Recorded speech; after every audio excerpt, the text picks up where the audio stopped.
Tu débutes la pêche à la carpe, voici 3 nœuds à connaître. Salut à tous, c'est Carpgone pour un nouvel épisode de Carp Tips, des conseils qui boostent ta pêche. Aujourd'hui, je vais te présenter 3 nœuds qui, selon moi, sont indispensables pour débuter la pêche à la carpe. Je vais les réaliser avec une ficelle pour que tu puisses bien visualiser. Le premier nœud, la boucle. Tu formes une boucle comme ceci avec ton fil, puis tu viens tourner ton restant de fil autour de ta boucle.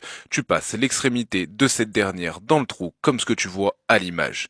Et puis à la fin, tu serres. Et voilà la boucle. Reste bien jusqu'à la fin, une surprise t'attend. Le deuxième nœud, le nœud cuillère. Imagine que le fil de fer est un émerillon ou une boucle, etc.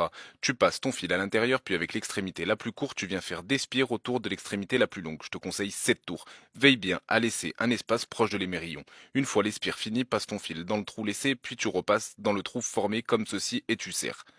Lorsque tu utilises du nylon ou du fluorocarbone, pense bien à humidifier pour éviter que ton fil chauffe et donc décasse. Le troisième nœud, le nœud sans nœud. Imagine que le fil de fer est un hameçon. Tu passes ton fil dans l'œillet de l'hameçon de l'extérieur vers l'intérieur, puis réalise des spires serrées jusqu'à arriver au niveau de la pointe de l'hameçon.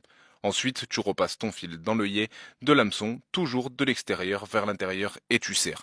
Voici un nœud sans nœud. T'es resté jusqu'à la fin? Voilà la surprise. Comme tu peux le voir, il y a une boucle, un nœud sans nœud. Pour relier l'hameçon, on remonte un peu la ligne. Derrière la tétine se cache une autre boucle pour relier l'attache rapide, puis un nœud cuillère pour relier le corps de ligne. Tu sais maintenant, avec ces 3 nœuds, faire un montage.